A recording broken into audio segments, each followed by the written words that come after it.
I'm Jen Taylor Skinner, and this is The Electorate.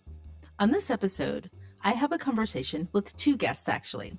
Katherine Newman, who's a sociologist and an award-winning author who's written several books on inequality, poverty, and the working poor.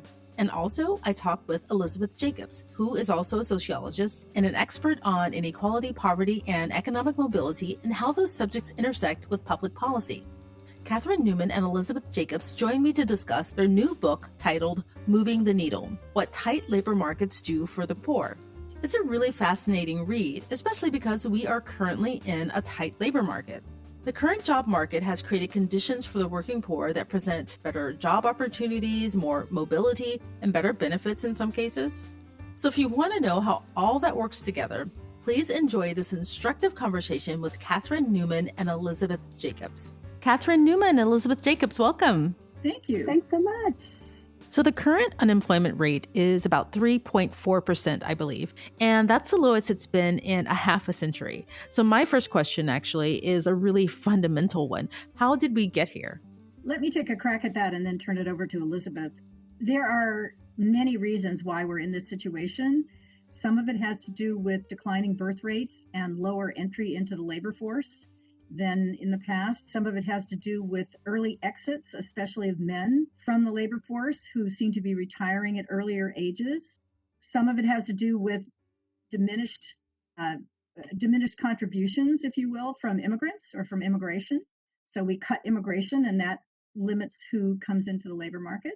Some of it has to do with high growth rates. We had very high growth rates for a long time. And although the recession that came about because of COVID was very sharp, it was also historically fast. So we had a real V-shaped recovery to what had already been very tight labor markets. So you put all of these things together and you're talking about just an extraordinary change in the labor market down to, as you said, a 53-year low of unemployment. And that's what we were interested in learning about.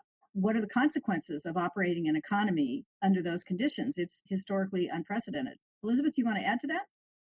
I think you basically covered it. I was trying to think about whether, particularly in light of the aftermath of the sort of what I like to call the dark COVID days, right? Like deep COVID and where we are now. I think there's something around all of those factors combined, plus the fact that this intuitive sense that there are just certain things about what people expect from and want from work that may have changed somewhat and really changed folks' calculus for working and what kind of work they want and how they're willing to show up in the labor market and for what. And that's part of what we talk about in the book. There have been real advantages to workers, particularly workers who have been trying to get a foot in for quite some time in terms of really improving on some fronts, wages, job quality, et cetera. We can talk more about that. But I do think that part of what's behind a tight labor market now as well is just like a shifting of the calculus behind how workers versus employers think about what work means and what role it plays in their lives.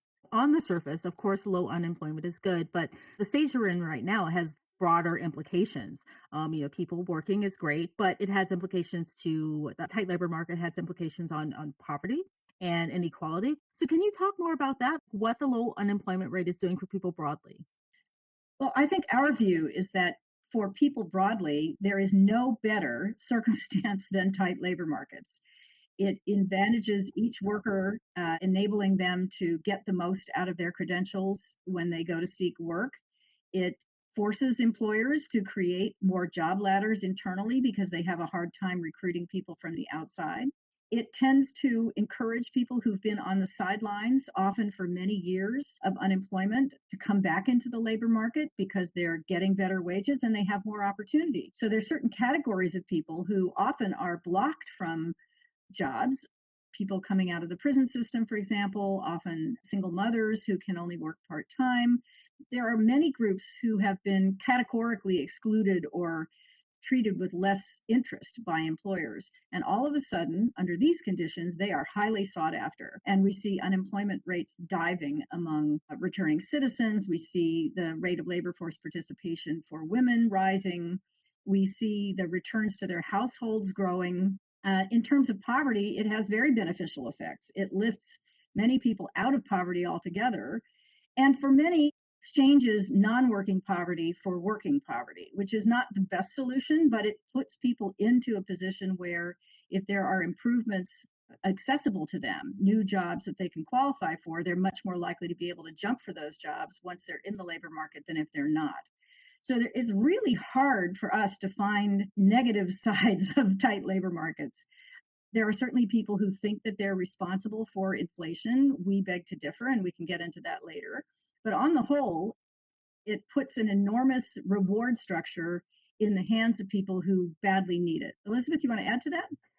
Yeah, I mean, I think one of the other things, and Katherine mentioned this, is just the spillover effects, not just on reducing poverty rates more generally, but the spillover effects into communities. And we talk some about this in the book and looking at how when a neighborhood goes from largely non-working poor folks to largely working poor folks, it is still a neighborhood with real challenges, obviously.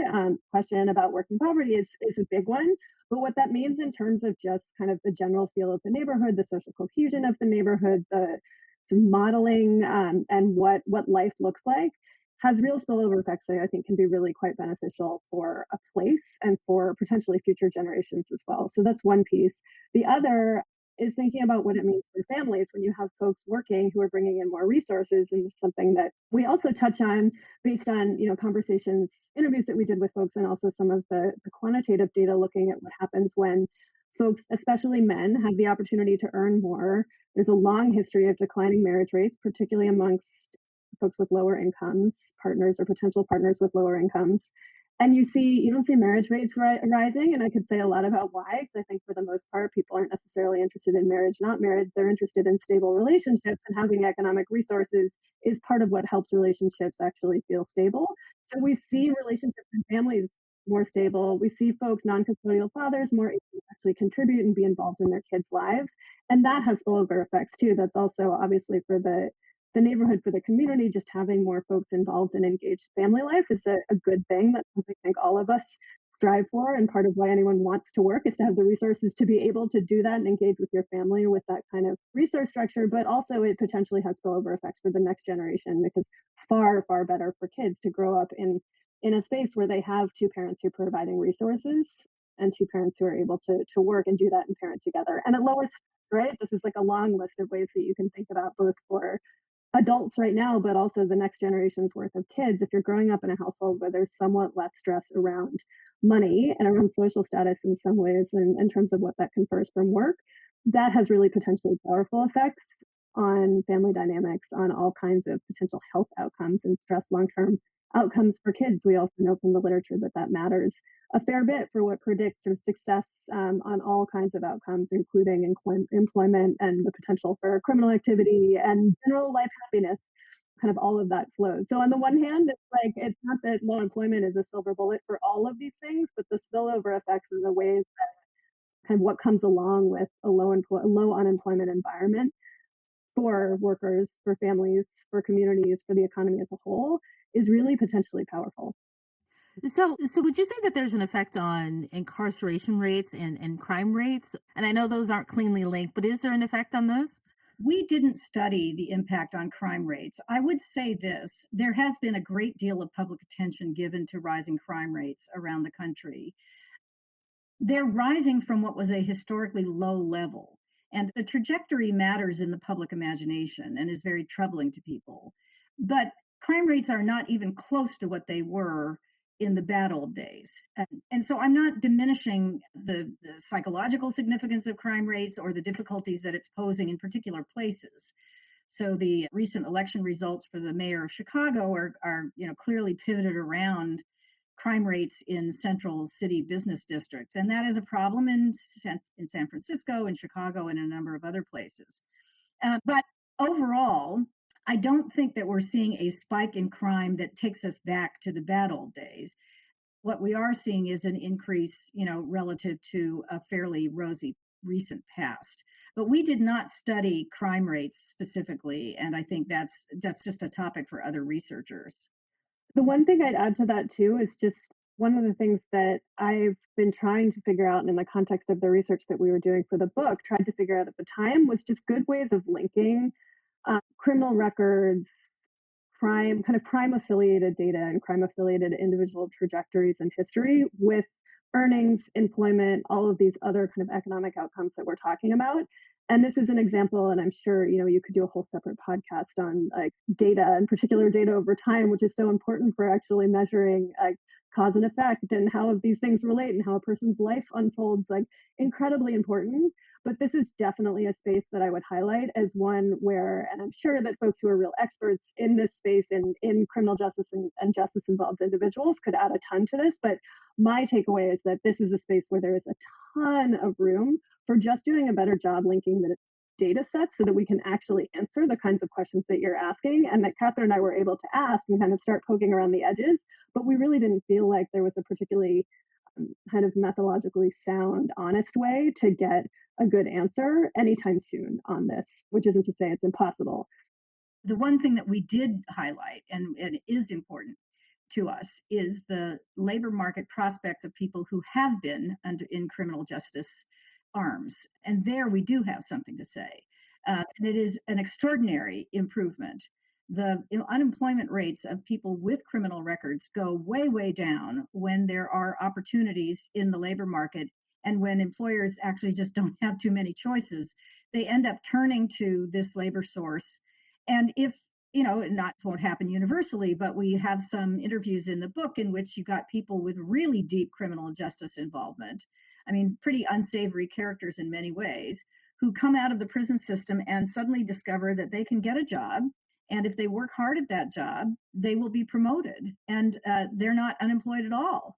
And that is not what they were expecting. And it's not what would have happened to them in very slack labor markets. So if we really want to improve the recidivism picture, getting people into the labor force and demonstrating very clearly that they have the ability for a steady paycheck, there is probably no better tonic than that. Yeah. Well, and the last thing I'll say on this, and I imagine that you'd love to change the topic or move on, but I do want to put one last idea out there, because I think the policy environment has changed in conjunction with this very tight labor market that we have enjoyed as a country for now, with the exception of the COVID blip, for many years. And I don't think it's a coincidence that at that same time, you saw some large employers, the JP Morgan Chase and a number of other very large employers are leads on a second chance hiring coalition, which is businesses really focusing on the fact that our failure to successfully reintegrate folks who have records, have potentially served, that we were excluding a huge portion of people, that's causing spillover effects and costing society a huge amount. And I don't think it's a coincidence that that's happened at the same time when employers, because of the nature of the labor market with things being very tight, had to expand who they were willing to think about hiring. And so, there's all kinds of policy follow-ons that you can think about and that are certainly part of the conversation in terms of what might make that approach to hiring and who you think about hiring more durable, and completely tied to the fact that employers are maybe a little bit more desperate for workers, and so they're willing to consider a broader population. There's also a certain level of just thinking about ways to think about our justice system as one where people can actually be treated as either rehabilitated or wrongfully involved in it in the first place, right? And not have that be kind of a branding stamping of who you are indefinitely. Yes, let's dig into that a little bit, because there is a chapter in your book, Moving the Needle, where you talk to an employer, someone who owns a waste management business, I believe, and he talks about, what the climate is like in a tight labor market for him, and he generally has trouble finding employees. I think employers generally have a harder time finding people during a tight labor market.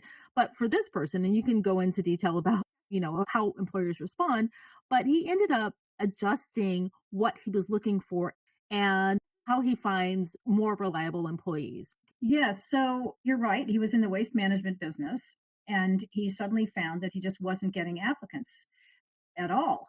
And so he started searching around. And usually in this circumstance, people like him will rely on what we call brokers or intermediaries who help source workers for them. And he did that, but he also began making connections with the sheriff's office and looking at people who were coming out of the prison system.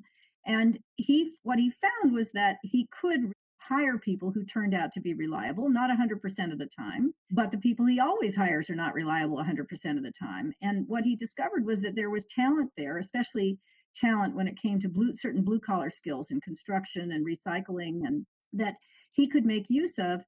as long as he was willing to put in more training dollars. And that's important. What employers need to do and find they have to do and do when they bring in people with unconventional backgrounds is invest more in them, invest more in their human capital, teach them skills they don't have, help them to gain licenses like special driver's licenses, which you need in a hauling business, because they don't walk in the front door with those attributes as they would in a very slack labor market. But you invest in them and you turn them into people who are then more valuable to you. And then you have to open up pathways, and he did, pathways of upward mobility inside the company, because otherwise they'll jump ship to another employer who can make use of those skills.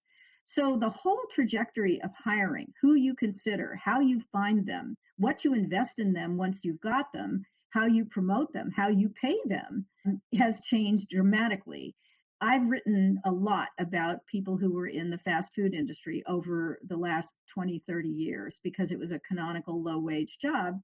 And when I first began writing about this industry, these were minimum wage jobs with no benefits at all. Today, if you go to work for McDonald's, for example, you will be exceeding $15 an hour. You will have paid vacation. You will have college tuition covered. You will have sick days. None of those benefits, and certainly none of those wages, were available in periods where labor markets were slack. So even those entry level, not very exciting jobs in some ways, begin to pay a lot more. And when they pay a lot more, it's to the employer's benefit to invest even more in training the workforce, because they will get that much more out of them in terms of productivity. So it is really a remarkable upward mobility machine, tight labor markets. Another issue that's really important is that, after decades and decades of rising inequality, and especially gaps between African American workers and others, we're starting to see those gaps close. And one of the reasons is that wages rise faster at the bottom than anywhere else in a tight labor market. And so, we have sought that elusive recipe for closing racial gaps. And I wouldn't say we're done with this. We're not. But there is very clear improvement in that gap closing. And it's mainly because it's the jobs at the bottom that tend to rise fastest. And that is one of the discoveries in our book that I think is really important. Yeah, so we've had tight labor markets before, right? And they haven't necessarily helped close the gap on inequality. Like, what's different right now? And I'm thinking back on the Obama administration, following the Great Recession. We did get, we had some pretty low unemployment rates. But one of the criticisms was that, you're getting lots of low paying jobs and they don't have benefits. So what's specific about this particular time that's making it better? That's kind of closing the inequality gap. So I'm going to let Elisabeth take most of this because she's really the expert on how often and when have we had tight labor markets, and how tight do they have to get and for how long before we start to see these benefits. But what I would say specifically about the Obama years is that in the wake of the Great Recession, we had very weak policy responses. And that's partly because we had a very divided Congress, but we didn't inject very much money. We didn't create child allowances. We didn't protect people from eviction. There are thousands of things we did in the most recent COVID recession that helped to turn the corner on the economy very quickly that we didn't do in previous recessions. And I do think the speed of government action and investment has a lot to do with how quickly we emerged out of that recession. But it turns out this is not the only period by any means that labor markets have been tight enough to make a difference. There have been a number in the past, and our book traces this over 70 odd years to look at when they happen, how long they last, and who they benefit. Elisabeth, do you want to pick up where I left off? Yeah, definitely. I mean, I think you covered a number of the key points, but just a clear answer to your question of how low do unemployment rates need to be to see these effects start to take hold. And we find, looking, as Katherine said, decades worth of data and looking over a number of theoretically tight labor markets, time where if you look at your standard table of the business cycle and you see like the gray shading, this is for all the econ wonks who listen to your podcast will be familiar with the gray shading that shows you a recession. It's not just any old bounce back from a recession and any old bounce back with the labor market where you see some of these positive effects start to take hold. The unemployment rate needs to be below 4.5%, ideally below 4%, for a relatively sustained period of time, so like a year plus. And we haven't seen that very many times. We've seen that in the 90s with kind of the dot-com boom, and we saw some of this same traction for folks at the very bottom, gaining employment, holding on to employment, seeing their earnings rise. But things fell apart. Things often fall apart. There's a reason why business cycles are called business cycles, because things that go up in theory must come down. What's really unique about what's happening right now is, your note and Catherine's point about the slow recovery coming off of the Great Recession. There are two additional points I'd make there. One is the depth of the recession was just unprecedented. I mean, prior to COVID and the COVID-driven recession being the most unprecedented thing ever, the financial crisis and the forces behind that recession and the depth of the fallout it was phenomenal. It was global.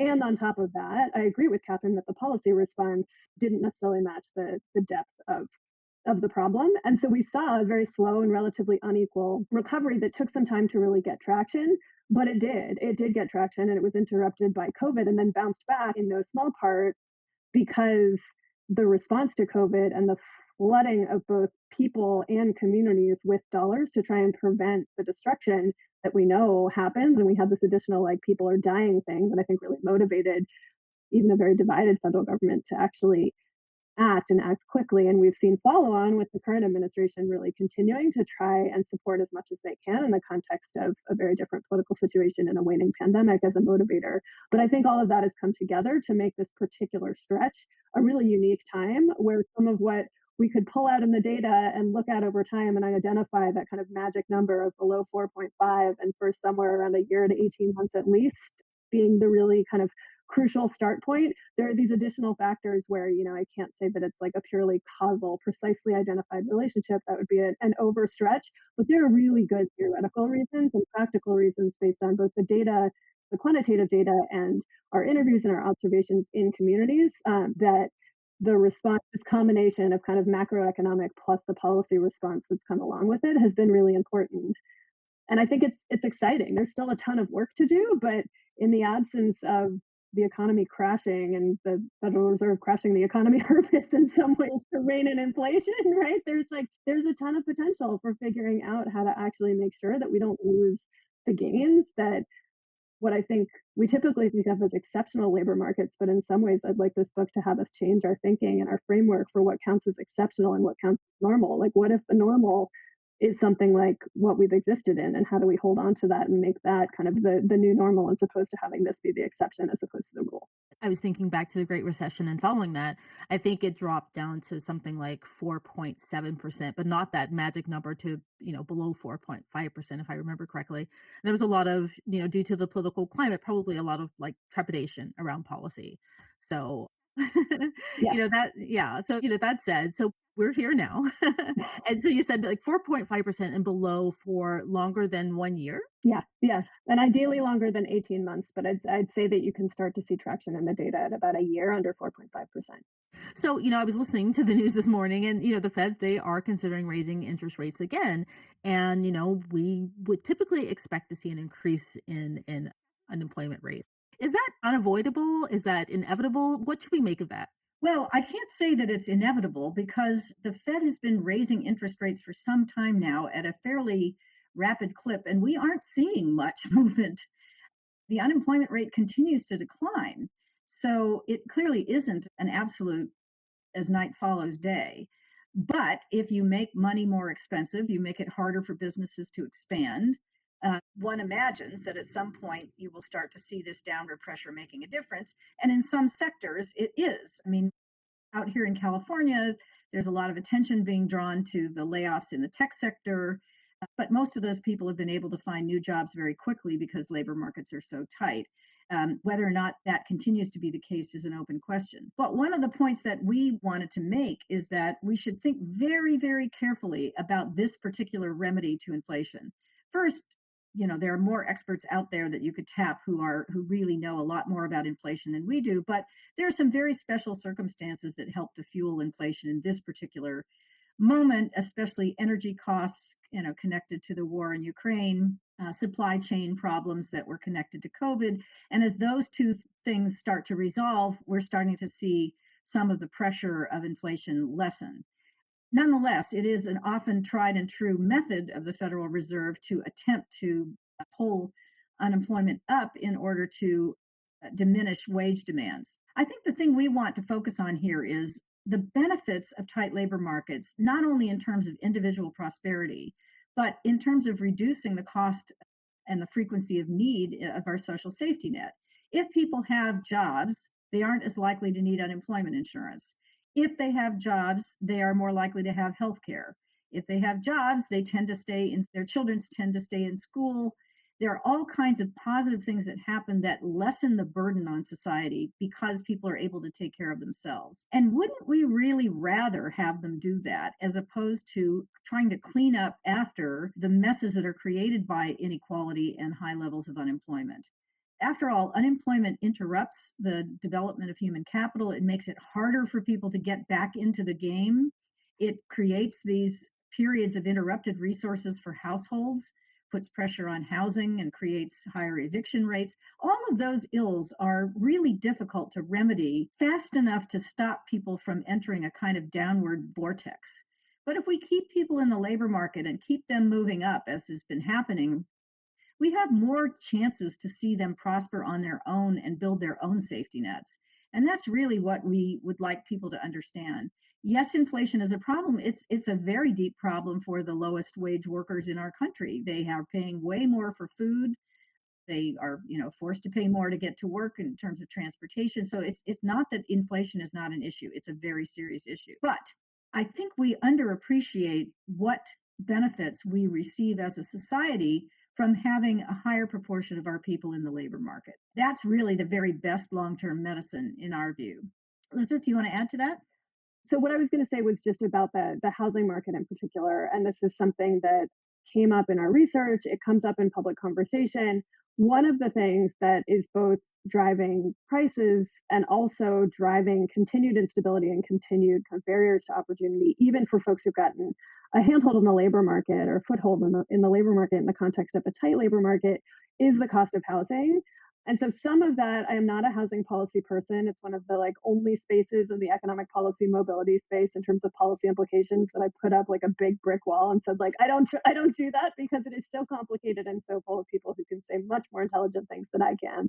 But I can tell you that when you talk to folks about work and you talk to folks about their ability to actually have their wages keep up with the cost of housing, particularly in some of these labor markets where, business is going gangbusters and there's a lot of labor market opportunity, the ability to actually have safe, stable, secure housing becomes increasingly challenging because housing costs go up. And on top of that, I think there is, something to be said for a much stronger system where we support folks' housing and recognize that there are just some basic market failures that even if we build as much housing as we possibly can to correct for the mismatch between supply and demand, which is where I think the smartest housing policies people will go very quickly, that's still going to take time. And so thinking about how we actually revisit how we think about supporting housing and supporting folks who are fortunate enough to actually have publicly supported housing right now, because there's so many folks who don't have it who would be eligible, but there's just more demand than supply.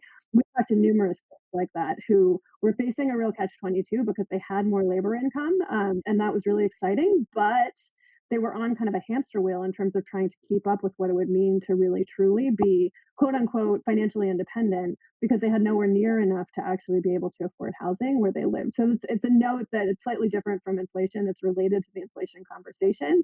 But when you think about what more income, and particularly more income from work means, even in the context of rising wages, there's a broader context around folks and a broader kind of support that I think, and again, this is something that we talk about pretty extensively in moving the needle, is how we can think about our social support and public benefit system as part of that opportunity springboard and not just as a safety net or a handout for people who've really kind of fallen between the cracks. That there are ways of public really kind of critically rethinking what we want public benefits to do and how we want to do them and who we offer them to, which could pretty fundamentally, I think, transform and really harness some of the opportunity that happens when folks are able to work and really make the most of it in a more durable way. But that means taking the cost of living thing really seriously.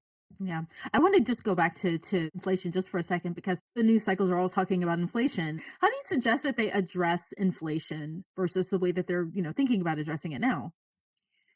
Well, I think we need to begin with some hard questions for people who really specialize in this area about the drivers of inflation. Because if the drivers are in, energy costs, gasoline prices, natural gas prices, then increasing unemployment isn't going to take those things down. And they are starting to come down in their own natural way. And so we need to do what we can to see that that trajectory improves. The supply chain issues also have nothing to do with rising wages. They had to do with COVID and bottlenecks that developed, and those were really big drivers. There's a third issue, and it's kind of a third rail too, which is that we are seeing really enormous profit taking in the private sector. And we can debate what is appropriate profit levels. I don't think I have a strong opinion on that point. But we are really seeing record profits as companies are taking advantage of this inflationary environment to raise their prices and reap huge benefits. They're just awash in profit. And so if those three things are playing an important role in generating inflation, there have to be other remedies besides throwing average Americans into unemployment, which, only after many, many years will you see that take price rises down as people are not able to be part of the demand curve. So again, you'll need to invite other experts on this topic. And I think of people like Paul Krugman, who've written a lot about this, as experts worth talking to. But what we'd like to do, again, is just to direct people's attention to the incredible benefits of keeping our workforce occupied, keeping people who've been on the margins of the economy right smack in the middle of it, building up their human capital, building up their opportunities for economic progression. And then the last issue, which Elisabeth raised, which I think is terribly important, trying to convert our social safety net, or at least bear in mind its potential for increasing assets. We have a national obsession with free riders. We think that if we enable people to have a benefit like a Section 8 housing voucher, that somehow they'll become indolent and stop working. And there is no evidence to support that at all. And in fact, what we see is that people who've been at the bottom, who start to move up, pretty quickly eclipse the sort of ceiling that they can maintain and still hold on to their housing, for example. So we have families that are earning more money, their children are earning more money, and all of a sudden they're at risk of losing the one roof over their head, which they couldn't really replace with their earnings. They're not at that level yet. They might be if allowed to keep ascending, but at first blush, they're really going to just run out of their housing and they can't afford that. So what happens? The family starts to fission.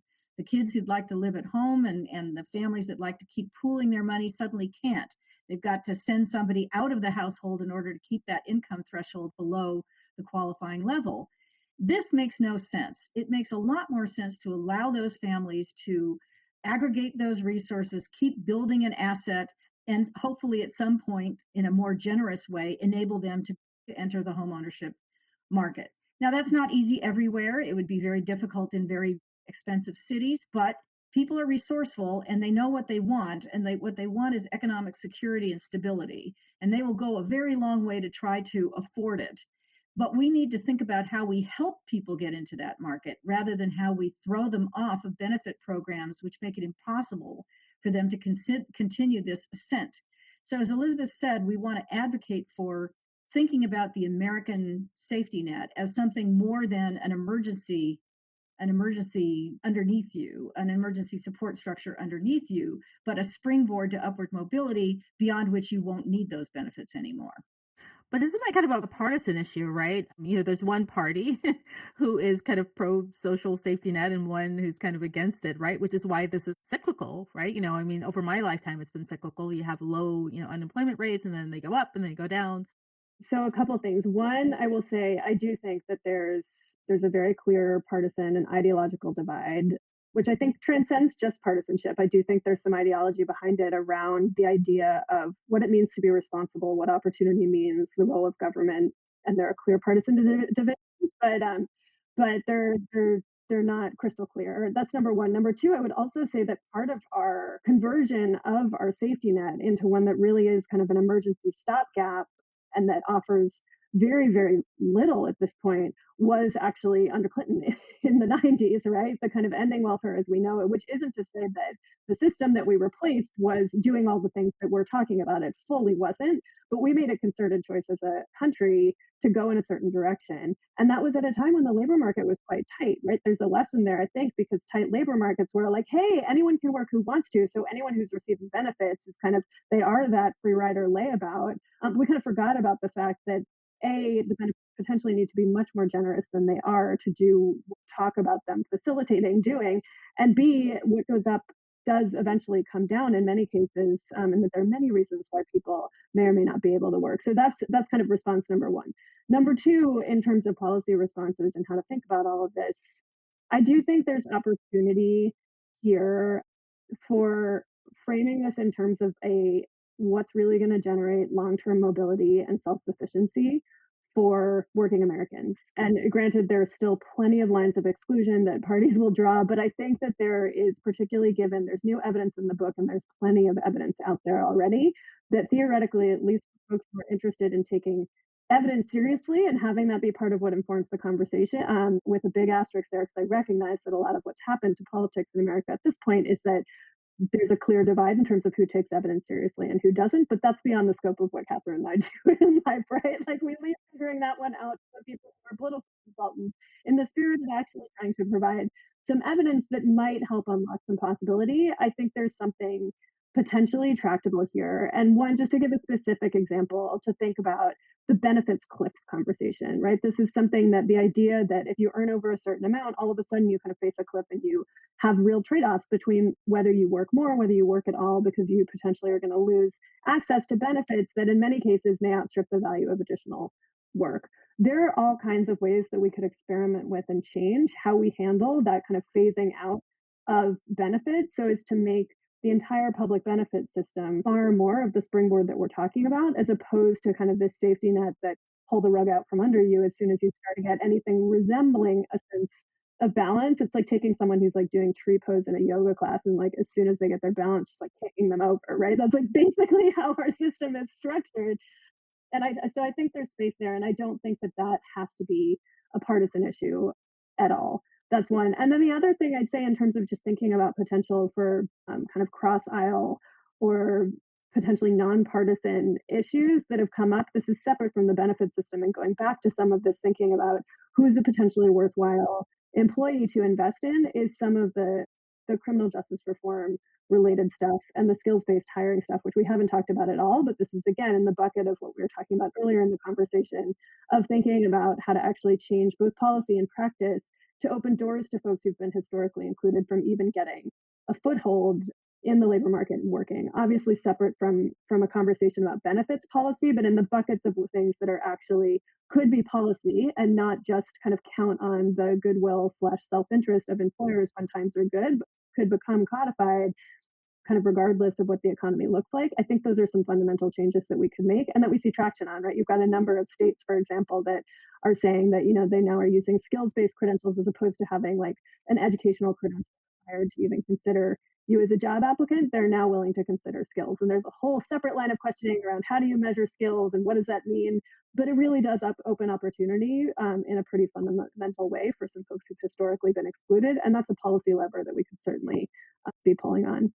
One of the things that was really interesting to me as we were working our way through all of our research and figuring out how we were going to write it up, and in particular thinking about the policy chapter, is that ultimately in some ways what tight labor markets fundamentally do is tilt the balance of power towards workers not in a completely the scales have tipped over towards workers, but given how out of whack the balance has been for so long in this country, and we could have a long conversation about that, but there's lots and lots of evidence that worker power has declined. You can see that in unionization rates, you can see it in falling wages, you can see it in our very flat declining value minimum wage. I could list a lot of different examples. One of the things that happens quote unquote naturally when the labor market is very tight is that all of a sudden workers are just generally more empowered to bargain for what they want and what they care about as when it comes to actually coming to the table with an employer, to the extent that you can imagine, like theoretically a worker and employer coming to a table and bargaining.